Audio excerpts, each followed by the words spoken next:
오늘은 사순절 네 번째 주일입니다. 지난주에도 말씀을 드렸지만은 이 사순절 절기는 교회가 생긴 이후에 전통적으로 경건 생활을 위해서 기도하고 금식하고 또 참회하고 또 하나님께서 우리에게 베푸신 은혜를 감사하고 그리고 예수님의 고난의 말씀도 묵상을 하면서 우리가 우리의 신앙을 돌아보는 절기가 사순절이라고 말씀을 드렸습니다. 그래서 이 사순절 절기는 먼저 우리가 참회가 있는 절기예요. 그리고 더 나아가서 경건의 생활을 더 좀 집중적으로 하는 절기가 이 사순절 절기입니다. 그리고 더 나아가서 하나님을 알지 못하는 사람들에게 정말 이 예수 그리스도를 온전하게 증거하는 복음을 전하는 절기이기도 하고요. 실제적으로 우리 주변을 돌아보면서 섬김의 본이 되셨던 그 예수님의 섬김을 따라서 이웃을 돌아보며 사랑을 실천하고 헌신하는 절기가 이 사순절 절기를 보내는 그리스도인들이 가야 될 모습입니다. 그래서 여러 가지 이 사순절 절기에는 경건, 기도, 금식, 또 이웃을 돌아보는 어떤 많은 사랑의 실천, 그리고 섬김의 본이 되는 어떤 모습, 그리고 예수님의 고난에 동참하는 마음으로 말씀을 묵상하고 그 고난에 실제로 동참하는 어떤 행동. 그래서 역사적으로 보면은 이 예수님이 고난을 당하신 이 고난 주간에는 실제적으로 그 고난에 동참함으로 십자가를 지는 어떤 실제적인 모습을 보이기도 하고 무릎으로 계단을 올라가는 이런 고난에 동참하는 육체적인 이 고난에도 함께하는 것들이 있었습니다. 그런데 저는 3월 한 달 동안에는 특별히 이 예수님의 십자가 곁에서 예수님에게 헌신했던 사람들을 하나하나 살펴보면서 정말 우리가 어떤 헌신의 모습을 가지고 정말 예수님을 섬겨야 될 것이고 이 땅에 정말 이 어려운 시기잖아요. 그리스도인들이 이 세상에 있는 사람들에게 정말 빛과 소금의 역할을 감당하고 정말 구원의 방주가 될 수 있는 이런 헌신의 모습을 보여줘야 될 것인가, 그런 말씀을 좀 나누기를 원했습니다. 그래서 지난 시간에 첫 시간으로 마리아의 헌신이라고 하는 제목을 가지고 마리아가 예수님의 십자가의 주변에서 이 그의 헌신은 어떤 헌신이었는가, 철저하게 사랑의 헌신이었다라는 말씀을 드렸어요.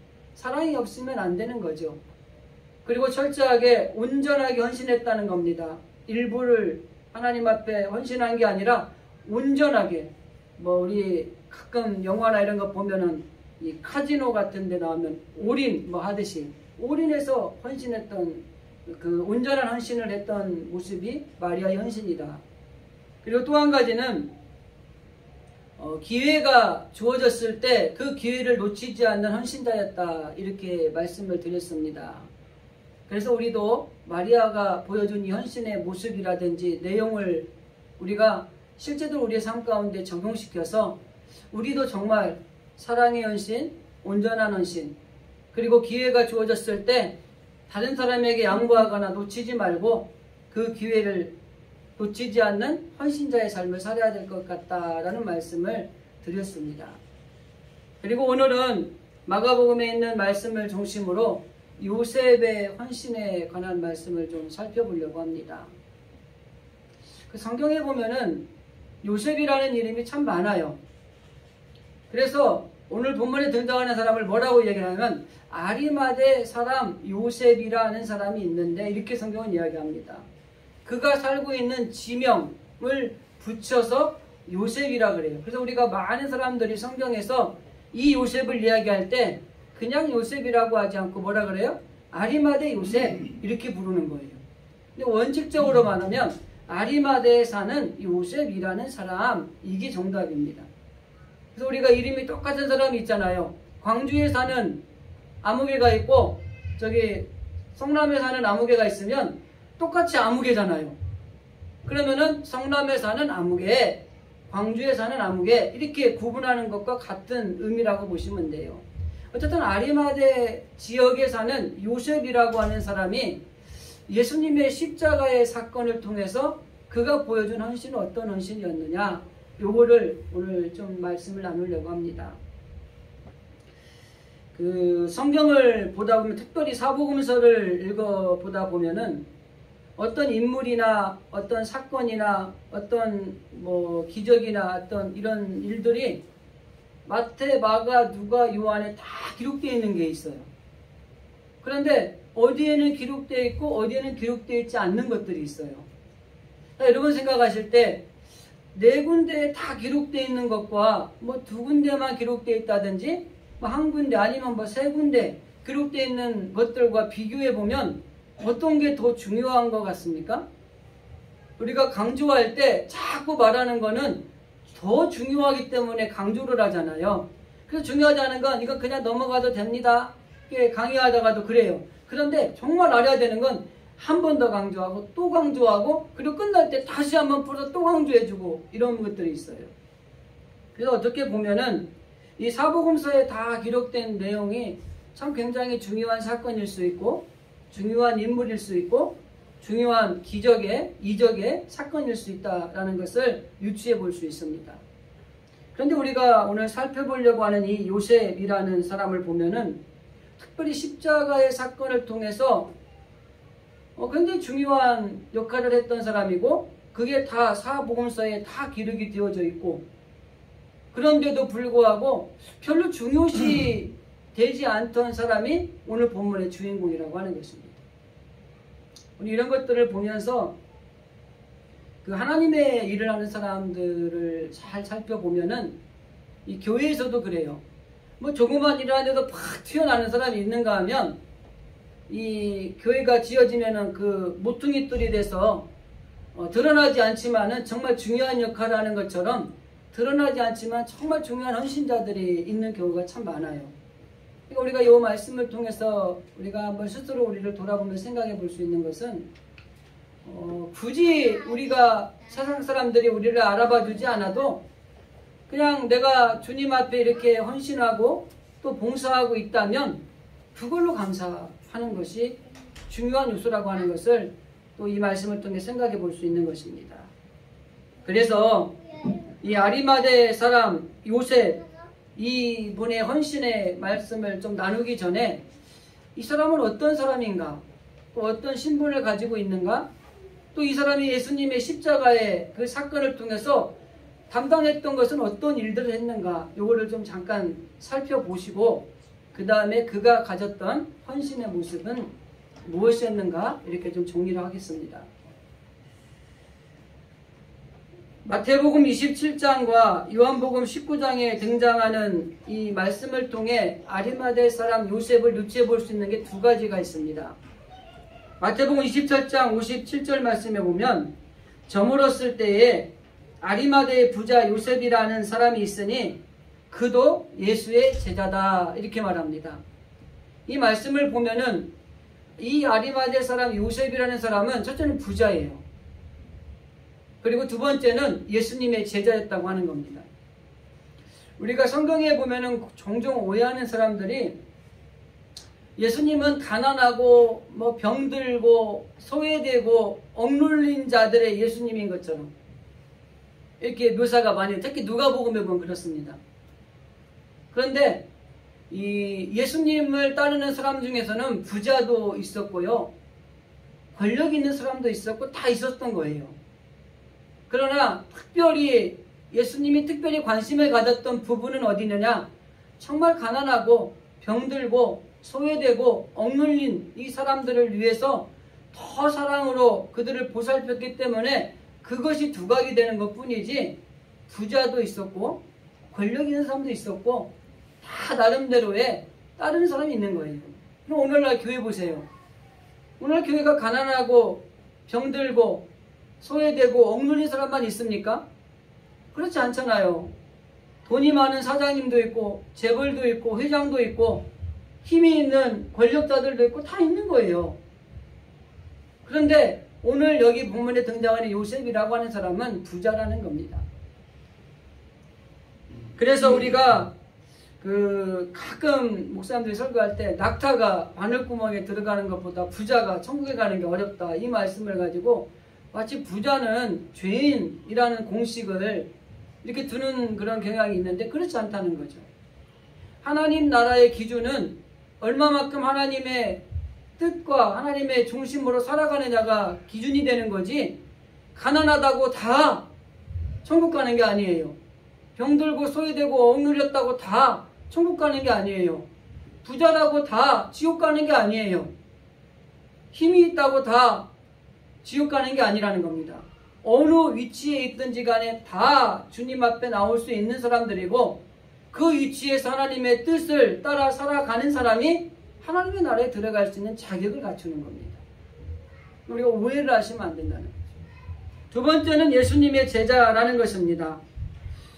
그 사람도 예수님의 말씀을 따라 살았고 예수님의 가르침을 받았던 사람이라는 거예요.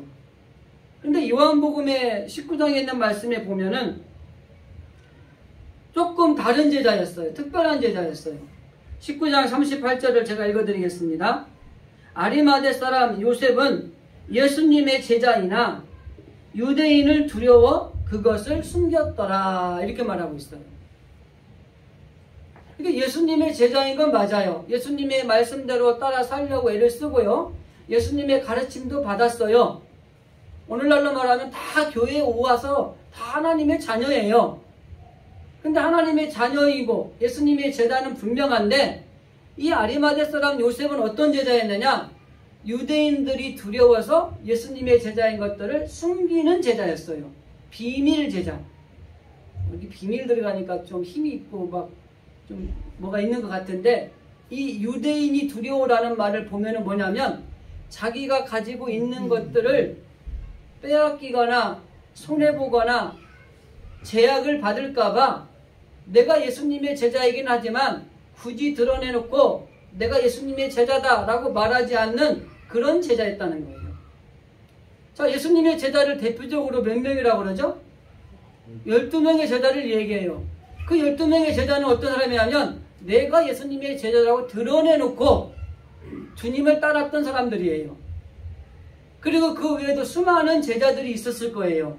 예수님의 말씀을 따라 살려고 애를 쓰고 예수님의 가르침을 받았던 사람. 그런 사람들 중에 내가 예수님의 제자입니다 이렇게 드러내지 못하고, 왜? 그 당시 예수님을 따라다니면 유대인들에게 미움을 사요. 그리고 그 당시에 정서적으로 보면 예수님을 따라다니는 사람은 이단시대였어요. 그리고 그 당시에 시기적으로 볼 때 예수님을 따라다녀서 득될 게 별로 없어요. 그러니까 예수님의 말씀이 옳고 저렇게 살면 참 좋아, 그러나 나는 예수님의 제자라고 드러내놓고 싶지는 않아, 이런 사람들이 있었다는 거예요. 이 말씀 그대로 우리가 좀 생각을 해보면은 오늘날에도 마찬가지입니다. 내가 예수 믿는 사람이고 하나님의 자녀이고 조금 더 강하게도 예수님의 제자라고 얘기를 하자고요. 그런데 내가 좀 예수님의 제자인 것 때문에 세상에서 손해를 봐야 되고 삶을 살아가는데 제약을 받는다든지 좀 내가 고난을 받아야 되는 일이 있으면 내가 굳이 드러내고 예수님의 제자라고 말하지 않고 싶다는 거죠. 숨겼다는 거죠. 여러분, 여기 숨겼다고 표현하고 있지만은 숨기는 것보다도 드러내지 않는 사람들이 많은 거예요. 오늘날에도 보면 내가 예수님의 제자라는 거를 굳이 드러내지 않았을 뿐이지 거짓말은 안 했어요. 맞아요. 근데 제가 가끔 말씀드리는데 하나님의 자녀들의 특징이 몇 가지가 있어요. 첫째는 하나님의 자녀라고 한다면은 철저하게 이 잘못된 것에 대해서 잘못됐다고 말할 수 있어야 됩니다. 또 한 가지는 잘못된 것을 보면은 그냥 방치해두면 안 되고 당당하게 말할 수 있어야 되는 거예요. 그리고 그게 잘못된 걸 깨달았다면 회개하는 겁니다. 근데 우리는 대부분 그래요. 내가 잘못하지 않았는데 뭘 괜찮지. 근데 잘못하는 걸 방치해두고 놓아둔 것도 죄예요. 그래서 우리는 철저하게 하나님 안에서 믿음으로 살아갈 때 내가 예수님의 제자인 것을 숨기진 않았어, 드러내지 않았을 뿐이야 라고 말하는 신앙인들이 굉장히 많다는 거예요. 자, 계속 보겠습니다. 마가복음 15장에 있는 말씀에 또 이 아리마대 사람 요셉을 어떤 사람이라고 얘기를 했느냐. 아리마대 사람 요셉이 와서 당돌이 빌라도에게 들어가 예수의 시체를 달라 하니 이 사람은 존경받는 공회원이요 하나님의 나라를 기다리는 자라. 이 마가복음의 이 마가에 의하면 여기도 두 가지를 얘기해요. 존경받는 공회원, 하나님의 나라를 기다리는 사람. 이 마가가 본 이 아리마대 사람 요셉은 첫째는 존경받는 공회원이었다고 하는 겁니다. 여기 공회는 뭐냐면 사내들인 회의를 얘기하는 겁니다. 예전에도 한번 말씀을 드렸는데 이 사내들인 회의는요, 이 율법을 장관하는 제사장들 한 그룹이 있고요. 그 다음에 그 당시 유대 정치를 관장하는 그 원로들의 그룹이 하나가 있어요. 그리고 또 한 가지 그룹은 이 하나님의 말씀을 해석해서 올바르게 판단하는 율법학자들의 그룹이 있어요. 이 세 그룹이 뭉쳐져서 만들어진 공회가 사내들인 공회입니다. 오늘날로 말하면은요, 정치, 경제, 종교, 사법 관한 모든 걸 포괄하는 거예요.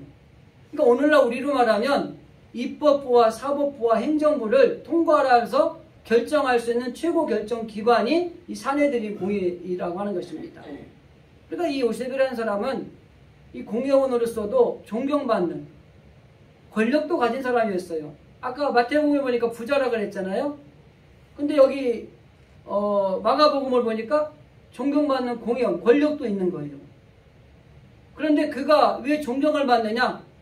권력이 있는데 백성을 탄압하거나 억누르는 것이 아니라 그들에게 오히려 선을 베푸는 거예요. 그러니까 존경받는 공회원이 되는 거예요. 힘도 있고 부자이지만 그거를 갖다가 악용하지 않고 선하게 사용함으로 백성들로부터 존경을 받는 사람이었다라는 게 마가가 이 요셉을 본 첫 번째 모습이었다고 하는 겁니다. 그리고 두 번째는 하나님의 나라를 기다리는 사람이라는 겁니다.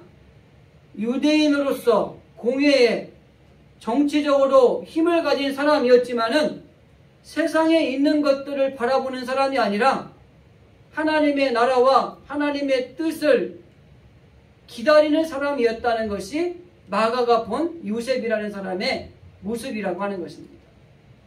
그래서 그는 부자이고 나름대로의 예수님의 제자이지만 드러내지 못하는 제자이었어요. 그런데 그는 권력도 가진 사람이었어요.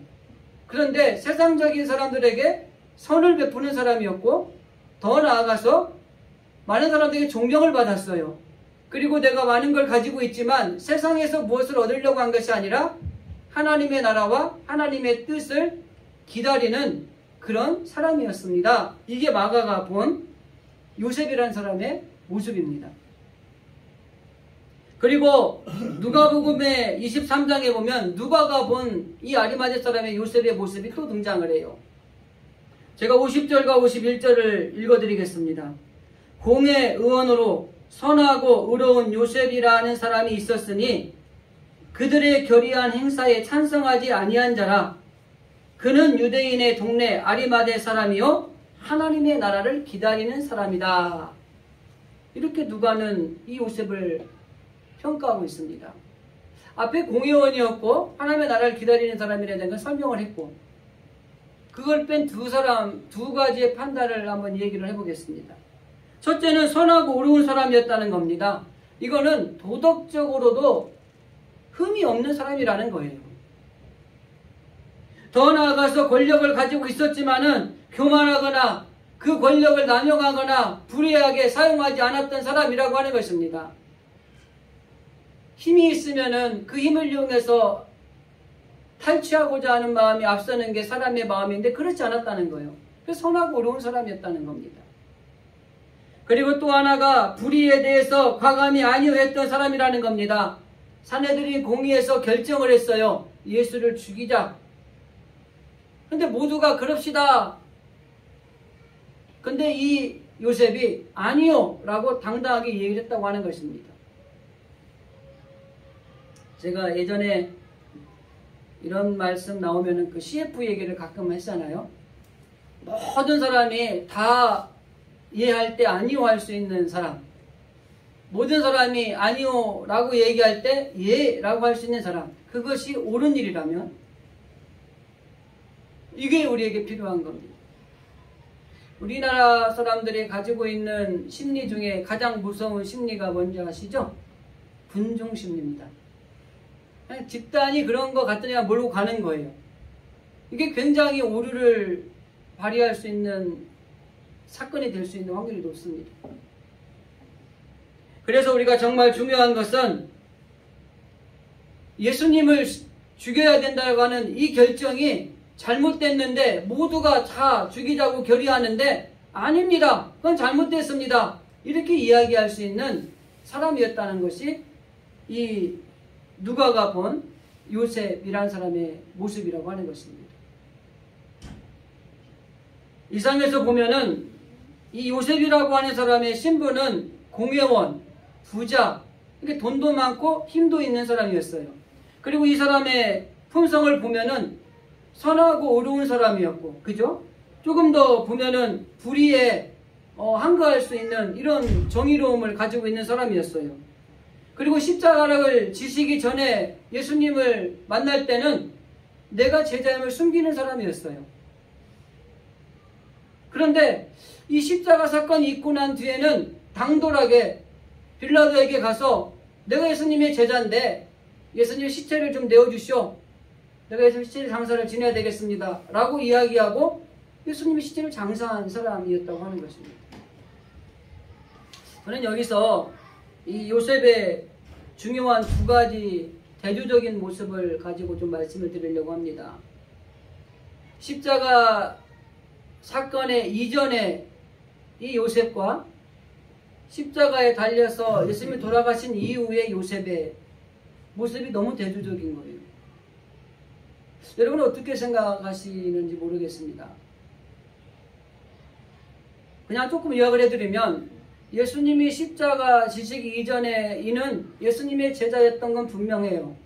그런데 그는 유대인들이 두려웠고 내가 가진 지위나 내가 가진 부나 이 모든 걸 잃어버릴까봐 예수님의 제자이기는 하나 드러내지 않고 숨기는 사람이었어요. 그런데 예수님의 십자가 사건 이후에 그는 당돌하게 빌라도 최고의 권력을 가진 총독에게 가서 내가 예수님의 제자인데 내가 예수님의 시체를 장사할 테니까 그 시를 나에게 주시오 라고 당당하게 요구하는 사람으로 바뀌었다고 하는 것입니다. 무엇이 이렇게 만들었을까라고 하는 것이 오늘의 중요한 요소가 되겠죠. 그리고 또 하나는 지금 현재 우리는 예수님의 제자요 하나님의 자녀로서 십자가 이전에 예수님의 제자의 모습을 가지고 신앙생활을 하고 있는가? 십자가 사건 이후에 요셉의 모습을 가지고 신앙생활을 하고 있는가? 이것이 우리가 한번 생각해 볼 수 있는 두 번째 모습이라고 생각을 합니다. 십자가에 달리셨을 때 어떤 일이 일어났냐면 첫 번째, 제자라고 드러내놓고 활동했던 12명의 제자를 좀 보자고요. 예수님이 붙잡혀 가니까 다 뿔뿔이 흩어지고 도망갔어요. 그 중에 수제자라고 했던 베드로는 그래도 양심이 있었던지 십자가 현장에 나타나기는 했어요. 그 쭈뼛쭈뼛 어떻게 되나 뭐 미안한 마음도 있고 또 죄송한 마음도 있고 아니면 그래도 여전히 두렵고 불안한 마음을 가지고 가본 거예요. 근데 더 비참해진 거예요. 그 비자 혹은 계집종이라는 표현을 쓰죠, 성경에는. 그 사람이 당신 예수님의 제자였던 사람 맞잖아 라고 했을 때 연거푸 3번을 그것도 저주하고 하면서 예수님을 모른다고 부인하는 주인공이 돼버리는 이런, 안 갔으면 나을 뻔했는데, 그죠? 그냥 나머지 11명 제자처럼 도망가 버렸으면 그런 수모는 안 당했을 텐데, 그것도 수제자라고 하는 베드로가 그런 수모를 당하고 있는 그런 상황이었어요. 그리고 그 당시에 칼자루 앞, 창자루 앞, 그리고 자신이 가진 걸 모든 걸 잃어버릴 수 있는 상황에서 어느 누구도 예수님을, 내가 예수님을 따르는 사람입니다, 그 예수님 돌아가셨는데 내가 장사하고 싶습니다. 이렇게 나서는 사람이 없었어요.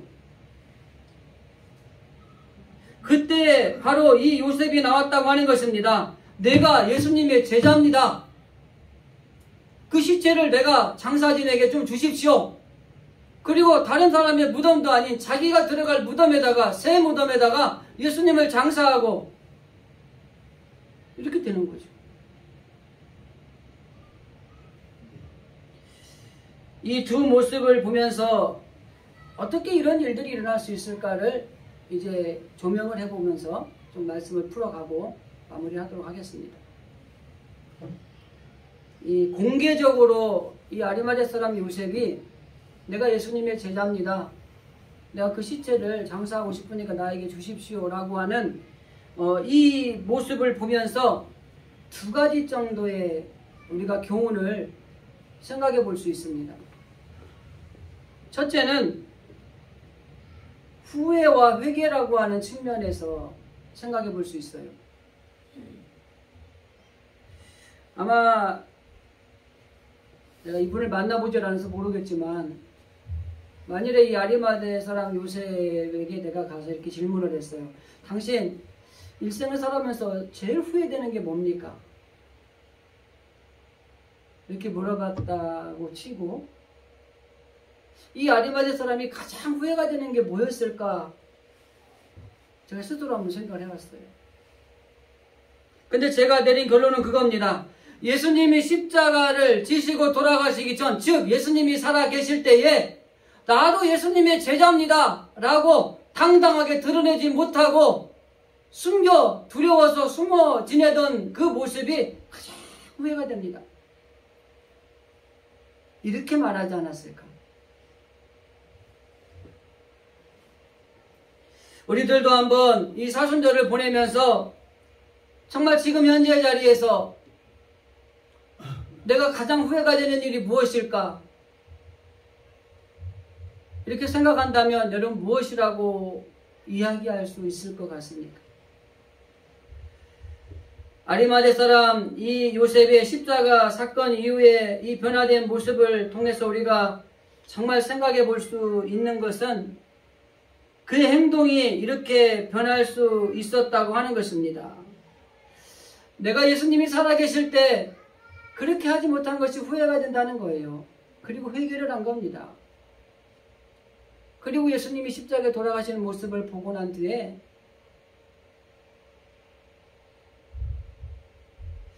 내가 비록 그전에는 사람들이 따돌림을 당하고 있는 것을 빼앗길 수도 있고 그것들로 인해서 내가 고난을 당할까봐 예수님의 제자이지만 제자인 것처럼 안 하고 숨어서 살았지만 내가 이제는 어떠한 고난도 달게 받을 수 있고 그럴 때 그렇게 하지 못한 게 후회가 돼서 당당하게 내가 예수님의 제자라는 걸 밝히고 예수님의 시체를 달라고 요구하는 이 모습으로 변화되었다고 하는 것입니다. 오늘도 예수님을 믿는다고 하는 사람들 가운데 내가 하나님 정말 그리스도이라고 세상에 당당하게 드러내지 못하는 신앙인들이 움찔움찔한 사람들이 얼마나 많은지 몰라요. 내가 예수님 믿는다는 이유로 내가 가지고 있는 것들을 손해볼 수도 있고 내가 예수님을 믿는다는 신자라고 하는 그런 것들로 세상에 주어진 일들의 제약을 받을 수도 있고 더 나아가서 정말 내가 가지고 있는 것들을 포기해야 되는, 헌신해야 되는 그럴 때도 있고 그러다 보니까 내가 그리스도임을 드러내는 것을 움찔움찔하는 거예요. 실제적으로 이 코로나 시기에 여러분 우리 믿는 사람들이 핍박이 좀 있잖아요. 교회가 그 전에 제가 말씀드리겠지만 11% 정도밖에 안 돼요. 근데 이 세상 사람들이 인지하는 건 70% 이상이 교회가 코로나 집단지인처럼 생각을 하는 거예요. 저는 이거를 정당화시키자는 얘기는 아닙니다. 회개하고요. 교회가 기도해야 됩니다. 그리고 지켜야 돼요. 그건 맞는 거예요. 그러나 너무나 이렇게 기대치가 잘못되어 있어요. 그러다 보니까 교회가 핍박을 받아요. 교회만 핍박을 받는 게 아니에요. 우리 어디 가서 목사라 그러면 이렇게, 목사님 교회가 좀 잘 좀 하세요. 얼마든지 말할 수 있어요. 막 따지고 들 수 있어요. 포르테제 따져가면서 이건 잘못됐고 이렇게 됐습니다. 이야기할 수 있는데, 그렇죠. 우리가 회개해야 하고 기도하고 있습니다. 일이 많은 거예요. 성도들이 직장에서나 뭐 사업을 하든 뭘 하든 어디서든지 교회에 나는 하나님의 자녀라는 이유만으로 왠지 죄인된 느낌이 우리가 스스로 받게 되는 거죠. 힘듭니다. 근데 정말 중요한 건 뭐냐면, 나는 아리마대 사람 요셉이 이러한 비슷한 마음으로 자기도 그랬을 거라고 생각을 해요. 내가 손해보고 제약을 받고 뭘 포기해야 되고 또 어려움을 당하는 고난에 동참해야 되고, 그러니까 나는 예수님의 제자는 맞아요. 교회는 다녀요. 그런데 교회 다닌다고 말하고 싶지는 않아요. 그럼 내가 뭐 드러내지 않았지 숨긴 게 아니에요. 이 요셉의 마음은 이해가 돼요.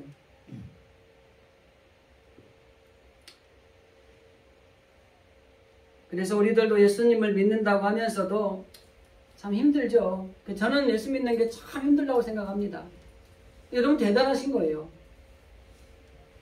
뭐 세상 사람들이 손해본다고 막 나 아니라고 그래서 뭐 손가락질 받습니까? 근데 예수 믿는 이유만으로, 교회 다닌다는 이유만으로, 목사라는 이유만으로, 요즘 같은 코로나 시기에 마치 뭐 목사가 코로나를 막 교인들 오면 이렇게 뿌린 것처럼, 꽤 어려운 시기예요. 그런 것들 때문에 내가 예수님의 제자이지만 숨기고 살아가는 모습이 있었지 않았을까. 그런데 중요한 건 이 아리마대 사람 요셉이 그렇지만 후회하고 회개하고 당당하게 예수님의 제자임을 드러냈다고 하는 것. 이것이 우리가 오늘날 이 시대를 살아가는 저 여러분이 봐야 될 모습 하나라고 하는 것입니다. 또 한 가지는 이 아리마대 사람 요셉이 결단이라는 측면, 뭐 연결되는 것이지만은 예수님이 십자가에 돌아가셨어요. 돌아가셨잖아요. 그죠?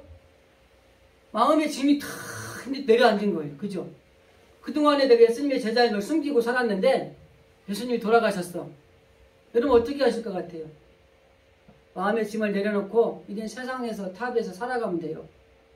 가장 좋은 건 그거예요. 그죠? 그전에는 예수님의 제자이고 예수님도 살아계셨고 막 활동도 하셨고 그러다가 이제 십자가에 고난을 당하시고 있지만은 그래도 이게 찜찜한 거예요. 예수님의 제자요, 믿는 사람이요, 하나님의 자녀인데 그렇지 않다고 드러내지를 못하고 살았던 게 짐이 됐던 거예요. 그럼 예수님이 딱 돌아가셨어. 옳거니 내 짐덩어리가 하나가 탁 내려앉는 거예요. 그래서 이제는 내가 편안하게 이거 짐 내려놓고요, 그냥 이제 살던 대로 살아야 되겠다. 이래도 돼요. 여러분 그렇지 않겠습니까? 그런데 오늘 우리가 등장하는 이 요셉이라는 사람은 그렇게 하지 않았다는 겁니다. 그는 자기가 예수님의 제자임을 세상에 나타나 보였습니다. 후회하고 회개하고 난 뒤에 결단을 한 겁니다. 내가 비록 이 짐덩어리를 들고 살았는데 예수님이 돌아가셨지만 이제는 결단할 때가 됐다는 거예요. 나도 예수님의 제자였다. 이제 드러내고 목숨을 빼앗길 수도 있고 가진 부를 잃어버릴 수도 있고 힘을, 권력을 빼앗길 수도 있지만 드러내고 결단하고 있는 모습을 보여주고 있다고 하는 것입니다. 우리가 믿음이 있어도 앞에 있는 칼이나 창이 무섭고 내가 있는 것을 빼앗길 수 있다면 그건 믿음하고는 다른 거예요. 그래서 모른 척 하는 거예요. 그냥 외면하는 거예요. 여러분 그러면은 우리 그 신앙을 넘어서지 못하는 거죠. 만일에 아리마대 사람 요셉이 예수님이 십자가에 돌아가시고 났으니까 이제는 내가 마음이 후련해졌다.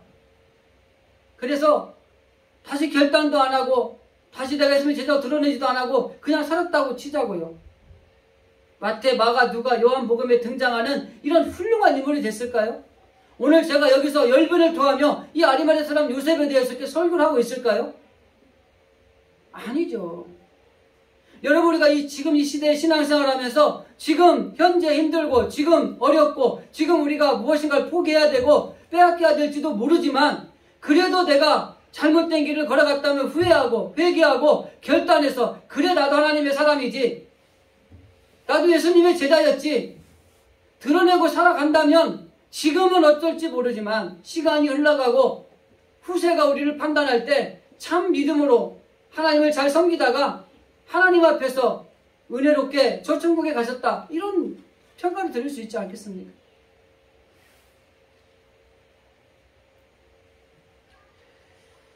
우리는 이전에 못했으니까 지금도 못한다는 생각을 가지면 안 되고요. 이전에 사랑하지 못했으면 지금 사랑하면 되잖아요. 그죠?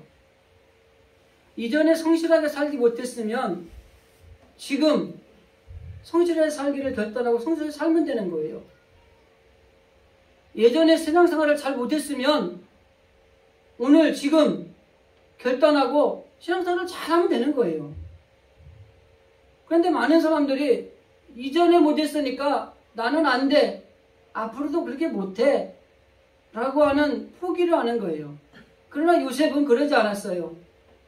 자기가 이전에 그렇게 살지 못했던 걸 후회하고 회개하고 이제는 이렇게 살면 안 되겠다고 결단을 한 거예요. 그리고 행동으로 옮긴 겁니다.